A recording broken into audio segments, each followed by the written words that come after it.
ونستعينه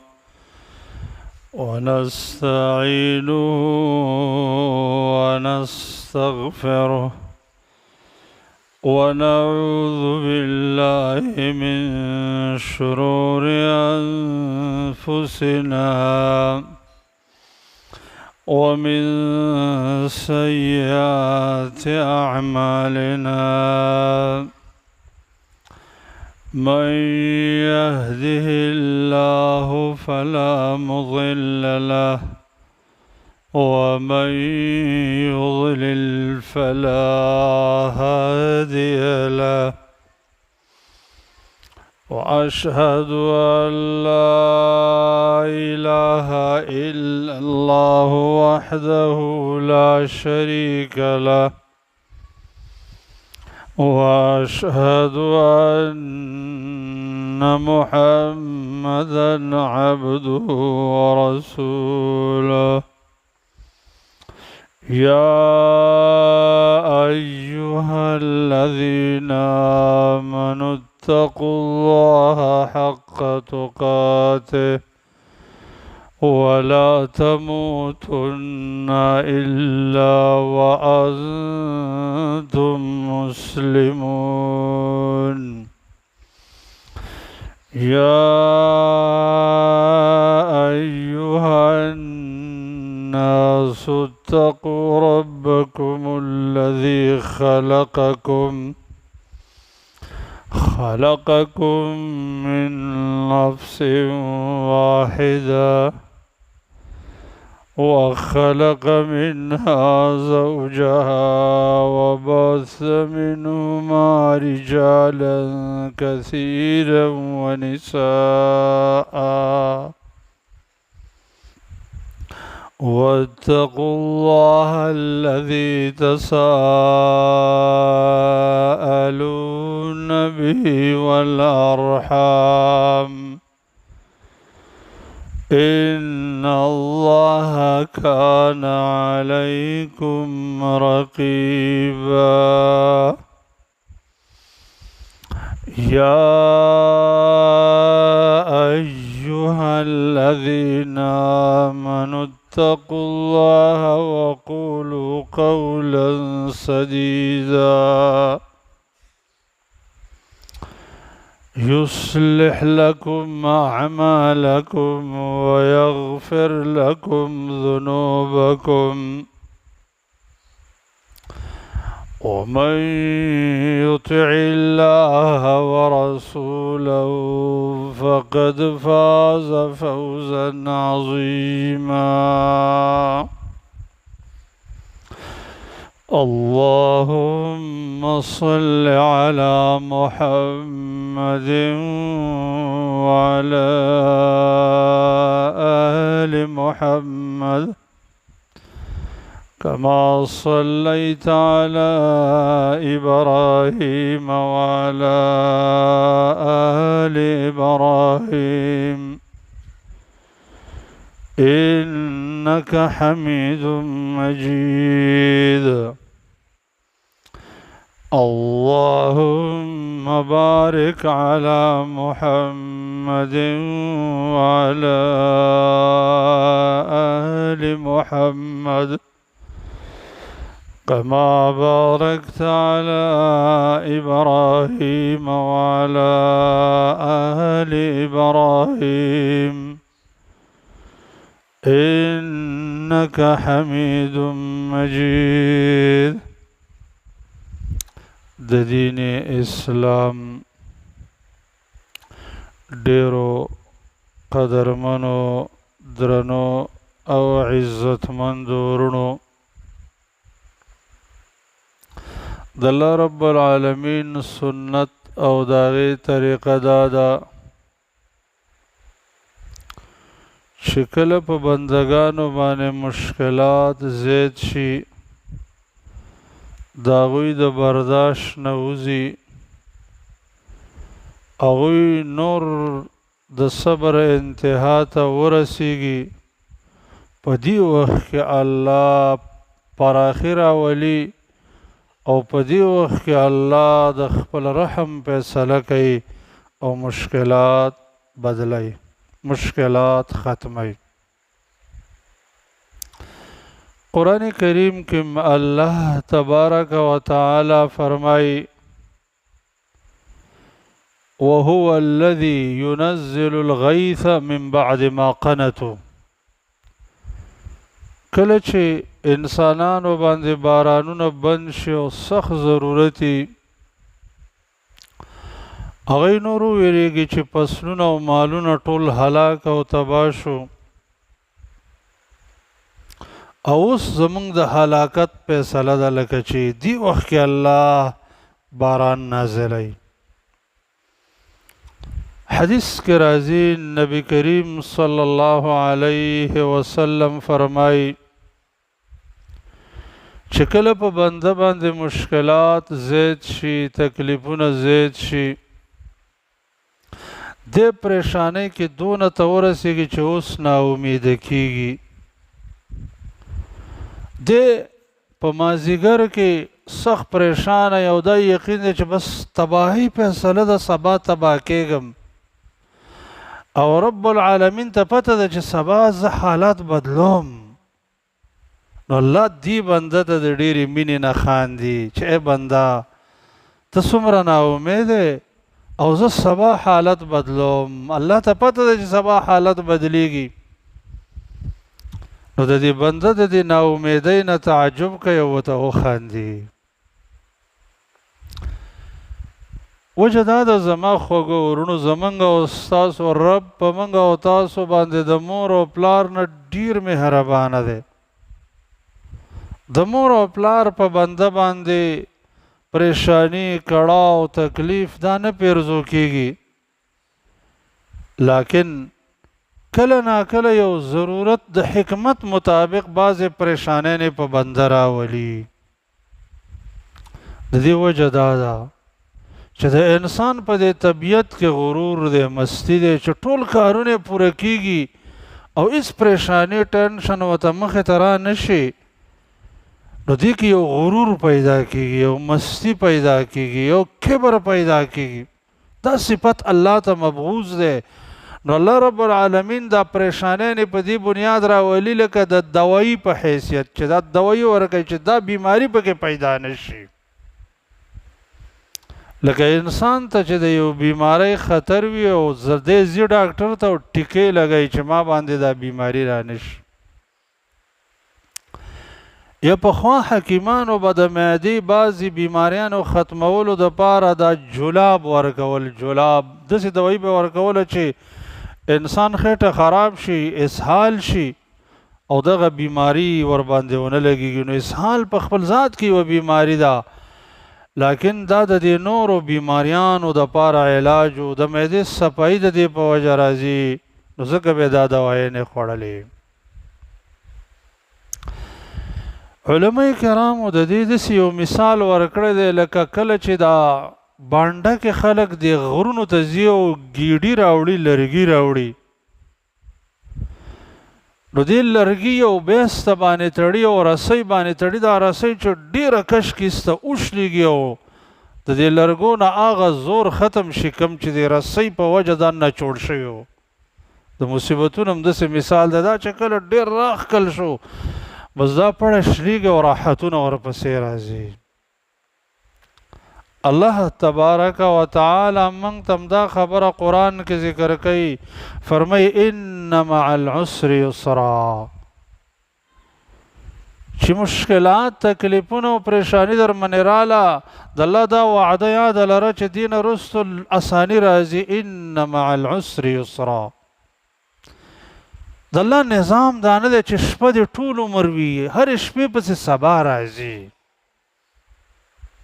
خو ولې راحتونو کې زندگی کوونکي بندگان هم دې نه په امن کې کېږي ځکه چې هر راحت پسې روح کله ناکله مصیبت هم راځي لکه څنګه چې ورځ نه وروسته شپه راځي کمال د انسان دا نه دی چې انسان د راحتونو کې کمال دا دی چې رب ته راځي چې پتا د باران د څاڅکو په شانه نعمتونه راوریږي او رب د نه ناراضه او د جهنم په لار روانې ته تباهي هلاکې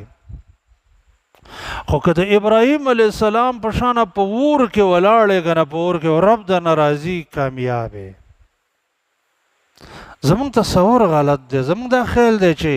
کامیابي دا ده چې دا د دنیا مشکلات ختم شي که نه او راحتونه راشي، دا کامیابي ده. او ناکامي دا ده که نه چې د دنیا مشکلات په چارال دا ناکامي ده. نه، ډېر کرتب یو انسان نه په راحت کې الله ناراضه او په مشکل کې ته راضي، په صحت کې ته ناراضه او په بیماری کې ته الله راضي. دیو جناب ابو الدرداء رضی الله عنه به فرمایلی وای درې کارونه دي خلک یې سخت نفرت کوي زما خوښ دي. عام خلک د دې مالدارۍ سره ډېره مینه لري او زما دا غریبي خوښه ده. وجه دا ده چې ډېر ګناهونه په مال کېږي، ډېر ګناهونه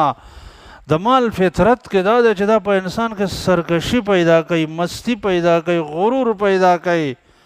اگر که الله چاله توفیق ورکړي مالم ورکړي او په خیر کې هم لګوي.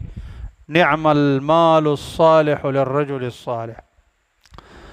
دویم د خلکو صحت خوښ دی او د بیماری نه نفرت دی. زما دا بیماری خوښه ده. وجه دا ده چې انسان کله روغ وي، تندرست وي، د هغه زړه هوا کوي، قسم قسم ګناهونو باندې حملې کوي چې انسان په ځان یې که نه دی د الله د حکم خلاف قدم نه اوچت. ډېره تواضع عاجزي پکې د دې د زړه د تعلق خاص د الله سره خاص. دیو جن یو اثر کې راغلی دی وی موسی علیه السلام رب ته درخواست وکړه چې ربه تا به چېرته مومم، ته به چېرته؟ هغه ورته ویل عند منکسرة القلوب، د هغه ماتو زړونو والاو په زړونو کې زه یم. یعنی هغه بندگان چې زړونه مات وي، د دنیا هیڅ یو سبب ورسره نه وي، نو څه مال وي چې په دې تکیه وي او نه څه تعارف لري، پهچان ډېر لري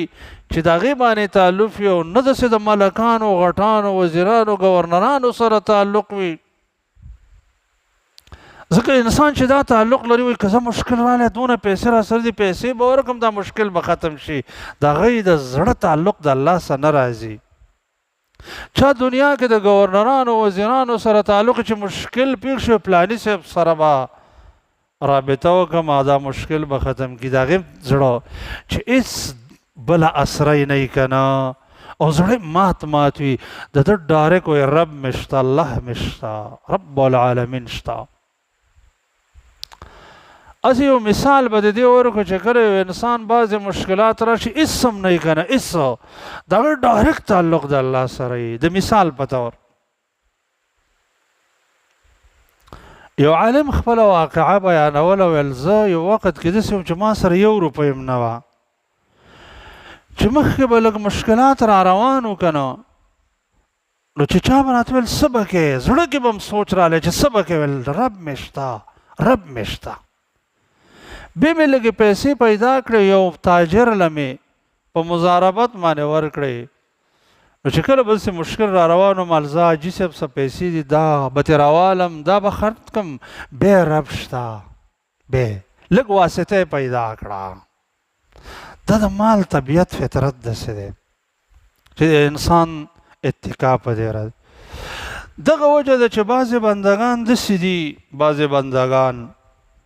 چې د الله رب العالمین نه ډېرې دعاګانې غواړي او د هغوی چې زړه کې کوم مشکل دی هغه نه حل کېږي. نو کله خو دا وي چې الله رب العالمین ته پته وي که دا مشکل ختم کړم که نه، دې بنده کې داسې مستی پیدا کېږي چې بیا به زما پرېږدي او په بل طرف به روان شي. دا بنده الله ته محبوب وي، الله نه پیرزو کېږي چې زما نه تعلق کټ شي، دا مشکل پې استا دا حاجت نه پوره کېږي. او کله داسې چې د انسان یو حاجت پوره کېږي خو الله رب العالمین ته دا ډېر دا ورته خوښ دی چې بنده ما ته د عجزۍ لاسونه اوچت کړي او په ډېر عجزۍ ما ته سر واړی راواړی. تملق لفظ راځي چې ما ته تملق وکړي. تملق د چاپلوسۍ ته وایي چې الله سره قوي مناجات وکړي، لکه غلام چې سید ته چاپلوسي کوي. د بعضو سلفو نه هم داسې منقول دی چې دعاګانې کې او ستا حاجت نه سر کېږي نو په دې باندې ته دا زړه نه را نه بولې چې زه الله ته مبغوز یم. نه کیدای شي ان الله عز وجل اشتاق الى حنینک، کیدای شي الله دې ستا فریاد اورېدلو ته شوق وي چې بار بار د دې بنده دا فریاد زه واورم. دا خبره کله ناکله د بعضو خلکو په ذهن باندې ذهن نه خلاصېږي. نو د الله په مخلوق کې به یو مثال ورکو چې ستاسو ذهن په دې خلاص شي. کله ناکله د پلار یو ډېر نظمین بچی، دا پلار تلی بهر ملکونو کې اوږده مسافري کړي، د دې بچي دپاره یې کړي چې دې بچي ارمانونه پې پوره کړم. وړوکی بچی نظمین چې راشي نو دا بچی ورته وایي چې پلانې شی راله واله، دی وله اخلي، ځکه د دې دپاره دا پیسې ګټلې دي. خو هسې د دې بچي دا وړې وړې خبرې وله خوند ورکوي، نه اخلم دله ما څه پیسې نشته. بچی ورته بار بار مطالبه کوي، د پلار له دی د بچي دا خبرې خوند ورکوي، ځکه لږ ورسره لږې چیړي. دا د الله په مخلوق کې مثال دی. نور د الله په باره کې به مثالونه سړی نه ورکوي. قرآن کې الله وایي فلا تضربوا لله الامثال، دا په هم د پاره د مخلوق یو مثال موږ ورکو. نن هم موږ د یو صحابي سیرت ذکر کوو چې الله رب العالمین په اسلامي سیرت کې داغه په وجه باندې داسې یو سخترین مصیبت ختمه کو چې حالت داسې حد ته رسېدلی و چې نور انتها ته رسېدلی و. قرآن کریم د هغې نه تعبیر کوي، فرمایي وبلغت القلوب الحناجر وتظنون بالله الظنونا، دا زړونه مرۍ ته را رسېدلی و، داسې مشکل راغلی و. الله وایي هنالک ابتلي المؤمنون وزلزلوا زلزالا شدیدا. په مسلمانانو داسې مصیبت راغلی و چې سمې زلزلې پرې رالې. ناګهانه الله سپین سحر د راحتونو د خوشحالیو راوخېجو او د دې لوی کردار د الله په فضل د یو صحابي په کردار باندې شوی و چې د هغې نوم نعیم ابن مسعود رضی الله عنه. نعیم ابن مسعود رضی کله چې د الله نبی صلی الله علیه وسلم مبعوث شو نو نعیم ابن مسعود هم هغه رنګې خپل پلار نیکه دین لغاړه ورکړې وه او چرم ایمان طرف ته تیار نه و. ژوند یې ټول د الله د نبی په خلاف تیرو، د بوتانو عبادت یې کو، د الله رب العالمین د عبادت نه اعراض کوونکی و. خو پکې الله رب العالمین دته د خیر اراده وکړه.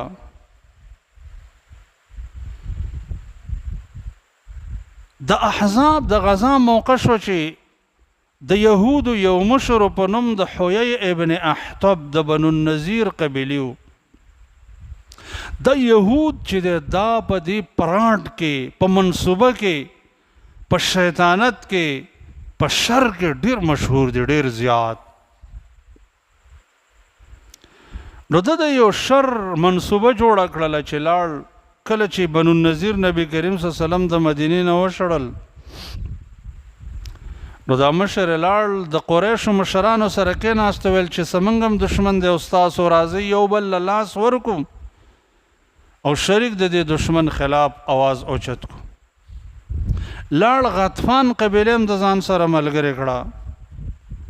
بهرحال بنو قریظه چې د هغې هم د ځان سره ملګرې کړل، سره د دې نه چې هغې ډېر معذرت پیش کړه چې ګوره دې سړي موږ سره وفا کړې ده، اوسه پورې موږ د ده شر نه دی لیدلی.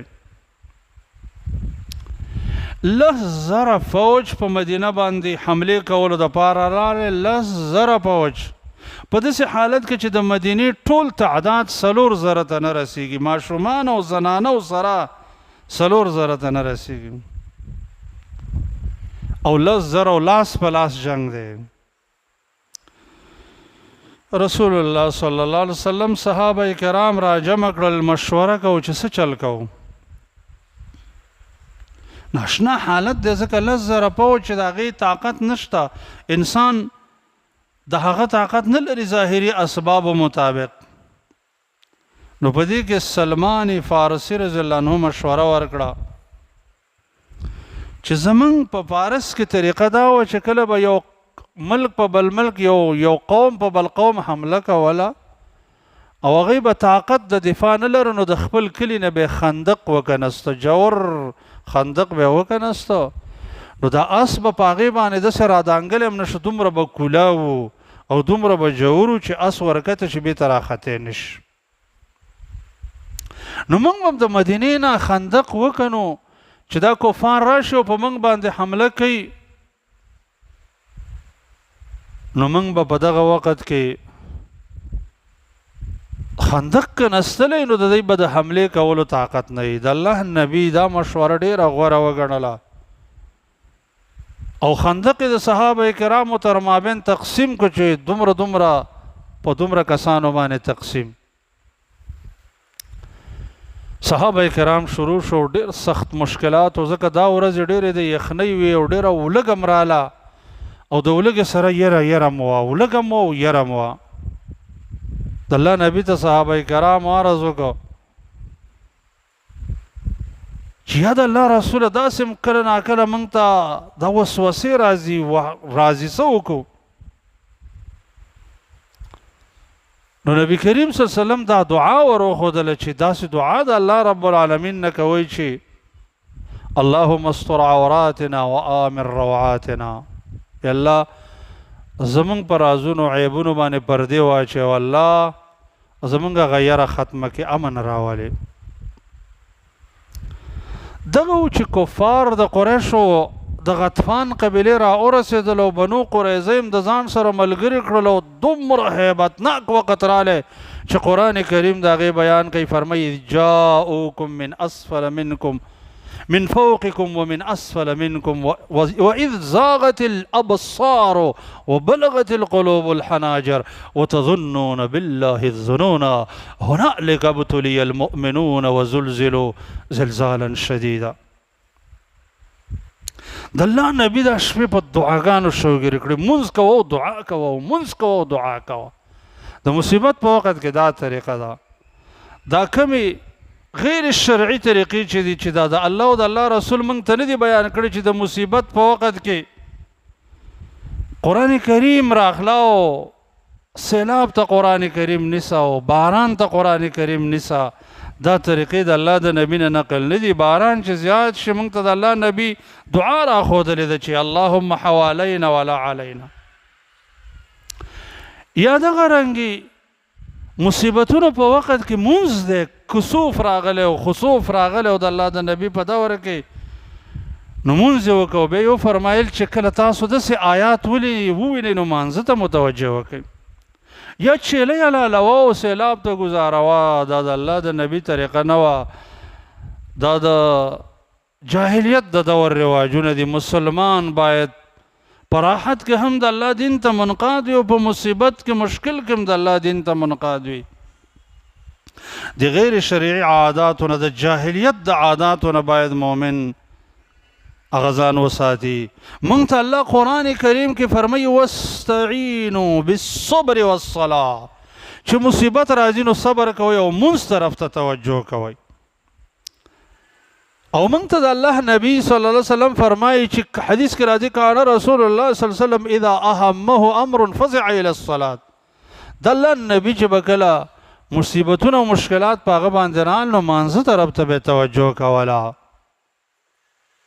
نو دا د یاسین شریف ختم دونه کرته او که دا مشکل ختمیږي او پلانې ختم، دا د ځانه جوړې شوي طریقې دي. مسلمان به د دې نه ځان ساتي. ګوره د الله نبي ته داسې مشکل راله څه وکړو؟ مونځ دی او دعا ده، مونځ دی او دعا ده، د الله نه غوښتل. رب العالمین د سخترینو حالاتو کې داسې حال په مسلمانانو رالی لکه دانه چې د دوو میچنو تر مابین ور واچې که نه او سمې دل کوي، داسې سخترینه زړه بلکل مرۍ ته را رسېدلی. د الله نبي دعاګانې کولې. ګوري چې تورتم دی، یو کس را روان دی چې رالی د الله نبي ته پوښتنه وکړه چې څوک یې لکه؟ ویل نعیم بن مسعود. ویل څنګه رالی؟ ویل جئت لأشهد ان لا اله الا الله واشهد ان محمد رسول الله. دې دپاره راغلی یم چې د الله باندې ایمان راوړم، د الله رسول باندې ایمان راوړم. اشهد ان لا اله الا الله و اشهد ان محمد رسول الله. نبی کریم صلی الله علیه وسلم ته ویل چې د الله رسول ما اسلام راوړو. زه په قوم کې ډیر د لوی مقام مرتبه والا یم او په خبرو کې ډیر چالاک یم، په تدبیر ښه پوهیږم. زما قوم زما په اسلام باندې پوه نه دی، نو ما ته حکم وکړه زه څه وکړم. د الله نبي ورته وویل چې ته خو یو کس یې، موږ سره به څه کومک نور وکړې، خو ته لاړ شه. دا قوم کې یو شکست وارته وه، دا قوم کې د کفارو کې لښکر کې یو ماتې وارته وه او دا زموږ نه ستانه کا. نعیم ابن مسعود رضی الله عنه له الله ډیر ذکاوت ورکړی او جنگ هم دا تدبیر دی، دا تکتیک دی. نو دی لاړ یو تدبیر استعمال که، ځکه دی به د اسلام د راوړو نه مخکې مدینې ته ډېر راتلو، د مدینې د یهودو سره هم ښه تعلق او د قریشو سره هم ډېر ښه تعلق. بنو قریظه ورله راغلی ویل ستاسو په ما باندې څه خیال دی؟ هغوی ورته ویل چې ته خو زموږ دوست یې او ډېر مخلص دوست یې او ډېر خیرخوا یې زموږ. ویل چې داسې ده او ستاسو زما باندې اعتماد یې، زه درته خبره کوم اکمقل قومه، دا قریش چې راغلی دي، دا غطفان قبیله چې راغلی ده، دا نور یهود چې راغلی دا ستاسو په شانه نه دي. دی راغلی دی، یو اشر دی، یو لښکر دی راټول شوی دی، څه وخت به دلته وي او بیا به شکست وکړي. ستاسو د دې سړي سره ګاونډتوب دی، ستاسو چې دې سړي سره ګاونډتوب دی. نو دی که چرته وتښتېدل، که چېرته کامیاب شو په جنګ کې، خو کامیاب شو، که چرته ماتې وخوړله بیا به ځي. نو ستاسو څه خیال دی د الله رسول به تاسو سره بیا څه معامله کوي؟ دا مسلمانان به تاسو سره څه معامله کوي؟ ټول انتقام به د تاسو نه اخلي، ځکه تاسو به دلته هېڅ ټول نور به تښتېدلي. د جنګ انتقام د هغه چا نه اخیستل کېږي چې څوک په ګوتو ورشي. ویل نو طریقه څه وکړو؟ ویل طریقه داسې وکړئ چې تاسو ورشئ دې قریشو ته او دې غطفان قبیلې ته ووایئ چې موږ جنګ نه کوو تر څو پورې چې تاسو به موږ له خپل یو اویا مشران راکئ، هغه به موږ سره دلته ګاڼه ناست وي، داسې نه چې تاسو وتښتئ. نو بیا دی به موږ سره دلته موجود وي چې ونه تښتي. نو یا به الله یا به چې دی موږ جنګ وګټو، که جنګ ونه ګټو نو ستاسو مشران به د موږ سره ناست وي، نو آخرې لحظې پورې به وجنګېږئ. وایي دا خو صحیح خبره ده چې د هغې مشران موږ سره نه موږ جنګ شروع کړو، سبا به هغې رانه وتښتي، موږ به ورته ځان له پرېږدي. بېرته لاړ قریشو ته یې ویله چې ای قریشو، بنو قریظه هغوی محمد رسول الله صلی الله علیه وسلم ته خبر ورلېږلی دی چې موږ ته وعده ماته کړې ده او د دې لښکر سره ملګرتوب کړی دی، موږ په دې پښیمانه یو، زموږ توبه قبوله کړه. نو د الله نبي ورته ویلي دي چې داسې پښیماني زه نه منم، تاسو به داسې چل وکړئ چې د کفارو یو څو مشران به ونیسئ، هغه به ما ته حواله کوي، زه به هغه قتل کړم. نو ما ته به پته ولګي چې تاسو مخلص یاستئ چې درپسې رال چې موږ له مشران راکوي ولې نه کوي. دا د دواړو سره ښه تعلق د یوه خبره وشوه. په دې کې ابو سفیان بنو قریظه ته خبر ولېږه چې سبا د خالي ورځ ده او موږ جنګ شروع کوو، راځئ چې جنګ دپاره تیار شئ. هغوی ورته ویل چې موږ جنګ نه شو کولی، ځکه د خالي ورځ د خالي په ورځ خو موږ جنګ نه کوو، آینده کې موږ جنګ ته تیار نه یو. تاسو غطفان قبیله به موږ له اویا مشران راکئ، هغه به موږ سره دلته یي چې کله تاسو شکست یا به موږ جنګ وګټو او چې جنګ هم ونه ګټو نو شکست به نه کوئ، اخره پورې به راسه جنګېږئ. دا خبره چې ابو سفیان ته ورسېدله ویل او نعیم ابن مسعود خو رښتیا ویله که نه، دی رښتیا لکه چې بېرته د هغې سړي سره غوږ جنګولی دی او په خپله خبره خپېمانه دی. هغې ورته ویل چې مشران راکه او دا به موږ قتل کو دی خو رښتیا موږ څه دوکه کوي مشران نه چې چیلۍ رانه غواړي م ګاڼې نه ورکوو چیلۍ دوی چې ویل چې دا کار موږ نه کوو بنو قریظه هم وویله چې او دا خو رښتیا وایي چې دی رانه تښتي او موږ ورته ځان له پرېږدي دی څه موږ ملګرتوب نه کوو د لښکر قانون دا دی چې یو ځل یې پکې شکست ولګېده که نه بیا شکست دی وړه خبره باندې هم لګېږي او بل د الله رب العالمین یو ناشنا امداد هم رالی امداد هغه دا دی چې الله یو باد راولېږه خیمې نه ټینګېدله اور یې نه بلېده کټوۍ یې په اور نه ټینګېدله قرآن کریم کې الله دا ذکر کوي یا ایها الذین آمنوا اذکروا نعمت الله علیکم اذ جاءتکم جنود فارسلنا علیهم ریحا وجنودا لم تروها د ایمان والا هغه د احسان روز را یاده کوي که نه چې په تاسو لښکرې رالې که نه د الله د طرف نه باد رالی او داسې لښکرې وي چې تاسو نه لیدلې بیا خره کوي وجعل کلمة الذین کفروا سفلا وکلمة الله هي العلیا ټولو کافرانو شکست وکړو د هغې کلمه ټیټه شو د الله کلمه اوچته شو زړونه مات شو باد رالی د الله نبي ته څه نه خبر میلو شو چې کفار لکه چې شکست کوي نبی کریم صلی الله علیه وسلم صحابه ته ویلا ویل څوک دی چې ما ته د قوم خبر راوړي ډېره سخته یخني وه او د دشمن منځ ته نوتل خو معمولي خبره نه ده په دې کې حذیفه رضی الله عنه ته نبی علیه السلام ویل چې حذیفه ته لاړ شو حذیفه رضی الله عنه چې روان شو وایي سخته یخني وه خو ما له الله رب العالمین داسې غیبي انتظام وکړه زه داسې روان وم لکه یو ګرم حمام کې چې روان یم ځکه الله د دین دپاره چې څوک قدم ږدي الله یې نصرت کوي دا د الله وعده ده ان تنصروا الله ینصرکم ویثبت اقدامکم که تاسو د الله د دین نصرت وکړه الله به ضرور ستاسو نصرت کوي نو که غواړئ چې په ټولو کارونو کې الله ستاسو امداد وکړي د الله دین له غاړه ورکوي الله به هم غیبي امداد کوي ما ته رسول الله صلی الله علیه وسلم ویل چې لاړ شه صرف خبر راوړه ګوره شر راونه پارې زه چې لاړم ابو سفیان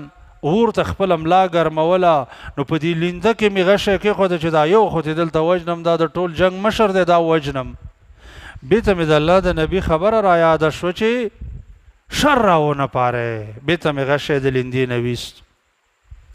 ابو سفیان په دې وخت کې ویله چې دا د جنگ مشر دی د دې قریشو مشر چې زه یو خبره کوم تاسو خپل ملګرو سره تعارف وکئ چې پردی څوک نه رانوتی چې راز بار وینیسي حذیفه رضی الله عنه ووایي چې زما زړه کې یو ناشنا کیفیت رالی چې اوس به څه کوې چې تپوس نه څوک وکړي چې ته څوک یې زه به څه وایم الله مې زړه مضبوط که زما خواته چې کم کس و نو هغه باندې زه ور مخکې شوم چې شا به ته تعارف وکړه لکه ته څوک یې امیر صاحب امر کړی دی چې تعارف وکړئ وکړه خپل تعارف هغه ما ته ځان معرفي کړه چې زه پلاری یم د پلانۍ قبیلې یم د پلاني بچی یم خو دا زما جرأت چې ما وکړو هغه نه دا خبره یېره شوه چې ما نه پوښتنه وکړي چې ته څوک یې ابو سفیان ویله چې اوس باد راوالوته کټوۍ په اور باندې نه ټینګېږي بل څه شی نشته زما مشوره دا ده چې ځو او بیا به کله حالت صحیح شي بیا به حمله وکړو ملګرو سره همدا مشوره ومنله حذیفه رضی الله عنه وایي زه رالم د الله نبي په تهجدو ولاړو په دې تهجدو کې د خپل څادر په ما باندې راواچو چې ستا یې به یخني شوي د شپې تلی بېرته رالی حال دا دی چې زه سم ګرم تلی وم ګرم رالم نو د الله نبي ته مې دا خوشخبري ورکړه او بې پرېوتم تر دې چې وده شم سار چې نبی صاحب ما ته آواز وکړه چې پاسېږه الله فتح راوستل او دا مشکلات ختم شو زما خوږو ورونو دې کې موږ او تاسو ته د دې خبرې درس دی چې د الله رب العالمین نه په هېڅ حالت کې ناامیدي نه ده پکار او چې حالت څونه مشکلات هم راځي ډېره پریشاني نه ده پکار ځکه د دې ټولو حالاتو واګې د یو رب په لاس کې دي چې هغه راضي وي دا حالت به ټول مشکلات به الله آسان کړي خو د نقصان خبره دا ده چې رب دې ناراضه کړی رب العالمین دې زموږ نه راضي شي او الله رب العالمین دې زمونږ د لاسه داسې کار نه کوي چې زمونږ رب زمونږ نه ناراضه شي. الله دې موږ او تاسو ته د نیکو اعمالو توفیق راکړي. رب العالمین دې موږ او تاسو د خپل غضب او عذاب نه محفوظ کړي او الله دې په موږ رحمتونه راووروي او الله دې موږ او تاسو د لعنت او غضب نه بچ. اقول قولي هذا استغفر الله لي ولكم ولسائر المسلمين.